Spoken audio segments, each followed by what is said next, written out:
Hello, in this video I have something new for you. It is the Soviet destroyer Ognevoi, which, well, in a few days will be the Tier 6 Soviet destroyer in the new line being released. And it's actually the first Soviet destroyer I've played. I've never played the Gremyevsky, or however you say it. And actually at the moment this is the highest Soviet destroyer in the game. You can currently get one by destroying 4 ships, enemy ships, while you are in an American ship, tier 4 or above. And I actually managed to do it fairly easily in my Arkansas beta. And I've actually been having a lot of fun in the Ognevoi. I've only played a few games in it, but I'm really enjoying it so far. See a Fuso, tier 6 Japanese battleship here, and I lob a broadside over at it, and I'm able to get a few hits there, do a little bit of damage, but nothing spectacular. Then we see a Farragut, tier 6 American destroyer, and it's at close range, and well, I haven't really played this much, but I have a feeling that close range engagements probably suit the American destroyers more than the Soviet ones, or Russian ones. This one's a Soviet one. But I'm doing alright here, able to keep firing away, and I do a fair bit of damage. I take some hits myself. Then it pops smoke, I get close to being torpedoed by an allied cruiser there, and I decide to pull back, repair, pop smoke, and just disengage. That combat was just much too even for my liking. But while I'm going, I might as well put a few more shots into the Farragut. Get a couple of hits there, and my shots individually, they're not doing a lot of damage, but the Ognevoi's got a pretty good rate of fire, so that more than makes up for it. So, well, I'm going to be firing away at this Fuso. I was just going to talk a bit about the Ognevoi and, well, what this kind of shows us about Soviet destroyers. Basically, the Ognevoi's even more of a gunboat than the American destroyers are. It's got 4 130mm guns, which have fairly long range and they shoot very accurately, and not as fast as the Americans, but still pretty fast. In terms of DPM, they're roughly equal to the American equivalent, the Americans having 127mm guns, which fire a little bit faster, but these ones do a little bit more damage. But the Soviet 130mm guns have a higher fire chance, at least on paper, so probably in engagements like this where I'm shooting away at battleships, I'd probably prefer to be in a Soviet destroyer than an American one. The big disadvantage that the Soviet destroyers get is in their torpedoes, which I was going to say incredibly weak, but that's probably not true. It's just that they've actually got very short ranges. On the Ognevoi, the torpedo range is only 4 kilometers, but they do a fair bit of damage per hit. I believe 15,000 or so hit points is their max, and they've got a 70 kilometer or 70 knots top speed, so they reach the target very quickly, and there's basically no time for your enemy to dodge. You know, if you're within 4 kilometers and your torpedoes are getting there at that long a range. There's also one thing to note here, is that I am at 11.9 kilometers away from this Fuso, and I'm firing away at it, and it actually can't see me.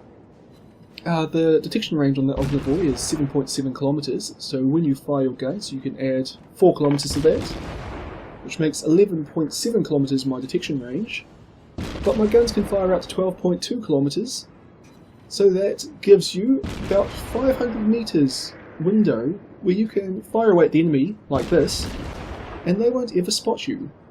I mean, they'll kind of be able to see where your shells are coming from, but it does prevent accurate return fire, and it's a nice trick to have. And you'll see for the next probably 6 or 7 minutes I'm going to be sitting here firing away at this Fuso, and it's not even going to be able to see me. I'm just going to be slowly whittling down its health. But yeah, before I got the Ognevoi, I was kind of looking at the Soviet destroyers and thinking I'd probably like them, depending on how a few of the soft stats would turn out. As I said in my video on the Nicholas, I actually really like light cruisers. It's probably my preferred style of gameplay. And well, the Soviet destroyers, they've kind of got light cruiser sized guns, 130mm are slightly below it, and they are fast and they're manoeuvrable, so I was thinking, yeah, maybe they'd be decent. But I was a bit concerned that they aren't that manoeuvrable in terms of their rudder traverse speed, so I thought probably not going to be that great at dodging fire. And also their turrets turn fairly slowly, so they might just not, those two things combined just mean that they might not be able to effectively fire at the enemy while dodging return fire, which would be a bit of a handicap in my book. But it actually turns out that's not the case. The Ognevoi, at least, its manoeuvrability in terms of rudder shift time, it's adequate. It's not as good as an American destroyer, say, but I am able to dodge a lot of return fire. I took a big hit there because I didn't see those shells coming from the enemy turrets. What was I saying? Oh yes, well, the rudder shift time, it's not as good as the American destroyers. It's usually good enough, and the gun traverse, also, it's not as good as the Americans, but it's generally good enough to keep up with the manoeuvres that I was putting the Ognevoi through in the couple of games I've been playing. And you only really notice it when turning your ship, around, probably more than 90 degrees, so one of your turrets at least would have to swing right round. That's about the only time you notice that the turret reverse is a bit on the slow side. And one also thing to note about the Ognevoi is it's actually got very good firing arcs, much better than the Nicholas, which is the American destroyer I've been playing a bit lately.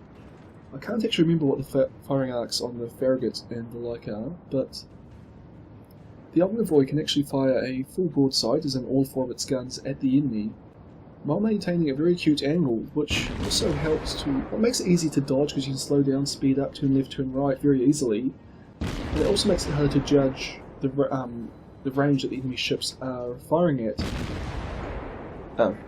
Yeah, I hope that makes sense. Kind of barely made sense to me, but hopefully you guys understood it. One other thing that I like about the Soviet destroyers, which, well, at least the Ognevoi, of course it's the only one I've played so far, is that, as you can see, it actually fires on a very low gun arc, which means that I'm actually reaching this Fuso. It's only taking 7 seconds for my shells to reach it, and that's at maximum range, which compared to the Nicholas and the other American destroyers, which tend to fire on very high arcs, it makes aiming much easier. And I haven't actually looked, but I'm assuming that I'm actually getting a much higher hit percentage in the Ognevoi than I am in the Nicholas and other destroyers. Other American destroyers, I should say. So all in all, I actually think I'm going to be really liking the Ognevoi, just because it's so similar to light cruiser gameplay. Actually, having said that, I was comparing this ship's stats to the Tenryu, and they are actually very comparable. As in, if you put the ship down at tier 3 as a cruiser, it would probably fit right in. It's actually almost got... It's got about the same number of hit points as a stock Tenryu, just a few thousand less than a fully upgraded tier 3 cruiser. In terms of guns, the Ognevoi's guns are smaller than the Tenryus, but not by much. But they do fire faster, and they're slightly more accurate. So in terms of firepower, this is actually probably equal to the Japanese tier 3 cruiser. The Japanese ship gets better torpedoes by, quite a bit, since I think they've got a 7-kilometre range on the Tenryu. I can't actually quite remember, but it's something like that, which is just way better than the 4 kilometres on the Ognevoi. But the Ognevoi is a much smaller target, and it also doesn't have the massive citadel that the Tenryu gets, which I think probably balances out the whole poor torpedoes thing. And then the Ognevoi, it's fast at 37 knots, but the Tenryu can actually turn tighter, which is a bit odd because that's a cruiser and this is a destroyer. So all in all, it's very comparable to a tier 3 cruiser, just sitting up at tier 6. Oh, it's a tier 3 cruiser at tier 6 that can lay smoke screens and gets a speed boost.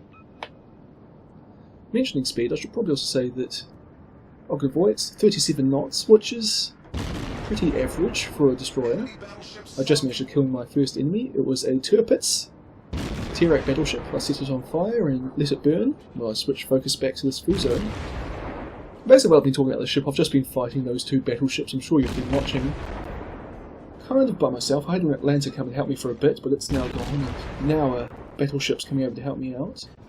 But basically I've just been in and out of maximum range, trying to keep up my gunfire, and well, it's paying off. So the Tirpitz has just died, this Fuso's on low health, and I've landed 180-ish hits on the enemy, started 7 fires. So I'm kind of doing my job at the moment, especially since I've been out here by myself. The aircraft carrier's helping me out now, and just killed that Fuso. But yeah. So this game, it's actually still in the balance here. Well, we've had to pull right back into our friendly base on the eastern side of the map, but there's now only one enemy ship there. It's a cruiser hiding behind an island, and it looks like we're doing alright on the other side of the map. It's where most of our ships are.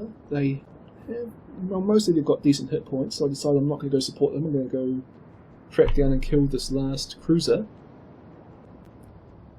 And other than that, we're slightly ahead on points, but in terms of ships, we're roughly even. So the game could still go either way.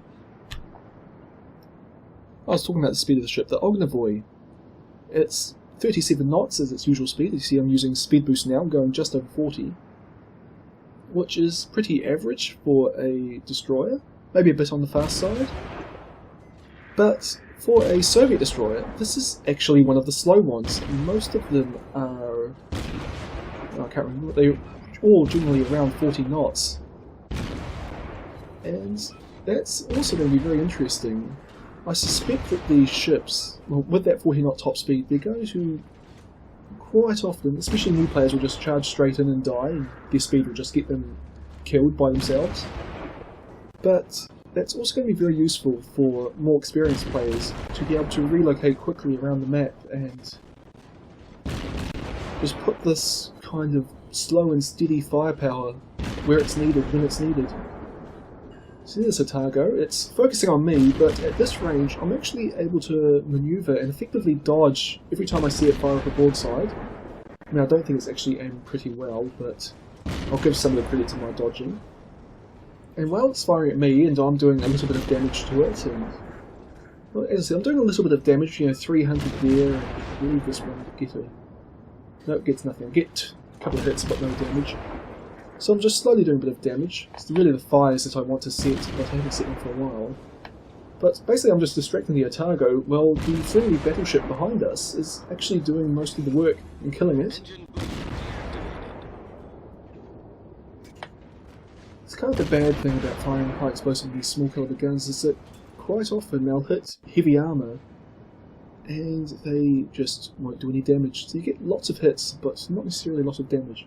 I'm up to, what is that, 211 now? Or is it 201? Hard to see in the little render screen as I'm watching it in, but something like that. I also noticed that, well, mention that in the games I've had, I'm guessing I've actually been a bit unlucky in the rate that I've been setting fires. On paper, the Ognevoi has a 9% fire chance. Well, there is an equation to explain what fire chance actually means, but basically that would be your chance of setting fire on a low tier ship, but at high tiers ships start getting a bonus to fire prevention, so just as a rough rule, if you're shooting a tier 10 ship, it's roughly half of what it would be, so that would be 4.5% in Ognevoi. Basically, I've landed over 200 hits, and I've only started 8 fires, which is, well, less than 4% fire chance, and at tier 6 I've been firing at 7 and 8 ships. I'll just speed up the replay a bit because nothing much is happening. If you're firing at tier 6 and 7 ships, or 6, 7 and 8 ships, I'd kind of be expecting maybe 2/3, 5% of what I'd normally get as a 5% chance to be my actual chance. So I was kind of expecting about 6 fires per 100 shots, so I should be around 12ish at the moment. And in the few games I've had in the Ognevoi, every game I've had it's been less fires than I would have expected. So I'm not sure what's actually happened there, whether I'm just remembering the equation wrong and it's actually less than half, or there's a lower 5% chance that I'm just not aware of. Possibly it could just be that all the ships I'm firing at, their captains have the fire prevention skill, which would lower it slightly as well, although that's actually not a very good skill to get. So it could just be that, it could just be that I've been unlucky in the few games that I've had. But yeah. Anyway, I'm closing in on this Fuso. Well, we're pretty much winning this game now. There's only 3 new ships left, but we're actually almost out of time. Well, we are ahead on points, and I decide I'm going to try out the torpedoes on this ship. So I'm closing in, coming at a pretty acute angle, so I can only fire my forward turret, but I want to prevent a small profile for when its secondary guns open up, which they have. I took heavy damage, and I was hoping that my torpedoes would be fast enough that I could squeeze them in front of that island, but couldn't quite make it, so I'm still going around the island and going to unload them at point blank range into the side. But unfortunately, I'm not the only one with that idea. Fuso gets torpedoed by torpedo bombers. It's being fired upon by a couple of allied ships here. But just look at how fast my torpedoes are going. You can actually barely see them. But still, it dies before my torpedoes arrive, although they do manage to hit its corpse, so I'm happy with that. And yeah. So, even though these only have a 4 kilometre range, you can still use them if you set your mind to it. Especially since the Ognevoi has 15,000 hit points, it means you can actually survive for a long time under secondary battery fire. Especially if you're doing, as I was doing there, and presenting a very small profile to the enemy battleship, so most of it shows missed. Anyway, last enemy, well, frontline ship left is this North Carolina over here, a very dangerous Tier 8 battleship. I'm actually able to do some pretty, well, significant damage to it. 900 on that salvo, 600 this one. Nothing there, but whatever. It's all adding up. But it's gone behind an island, and basically I'm going to try getting some torpedoes off again here. I thought for a second about going around behind it and essentially trying to launch torpedoes from behind it, but I changed my mind, decided I'm going to come from the front. I'm using my speed boost because I want to get there as quickly as I can, because it's on very low health, and it actually looks like it's burning, and it just doesn't look like I'm actually going to make it. Which is a shame, but, well, at least that gave us the win. So that's the Ognevoi, and if this is like what Soviet destroyers are going to be like, well, we know it's what one Soviet destroyer is going to be like, but if it serves as a decent example of the Soviet destroyer line, I think I'm actually going to really enjoy it, and it's going to be one of my favourite classes of destroyer to play. The only real issue I have with it is that, other than its very accurate long-range gunfire, it doesn't actually have much going for it. As in, I think the American destroyers are better close in, although as you saw at the start, I managed to do all right against Farragut, and I think I'll do all right against the Japanese destroyers. I think it's just a case of, it's going to be a destroyer where you're going to want to be staying at range and using your range to protect yourself, just because, well, your range and your hit points. It's just going to be very, well, I don't want to really say a one style of play ship, but it's going to be one where if you go within, say, 8 kilometers of your enemy, you're probably actually putting yourself in a lot of risk, and you won't really get much greater returns from it, from taking that risk, than you would if you'd stayed out at 10 kilometers, since your torpedoes aren't really effective at that range anyway. So it's either a case of you're going to have to get right in close to your enemy and be aware that you're going to take a lot of damage, or you're going to have to stay right back out, as I did in this game, and just be aware that it's going to take a long time for you to actually be really effective against the enemy. But other than that, I'm actually really looking forward to the Soviet destroyers, and well, I hope you've enjoyed this video, and I'll see you all next time.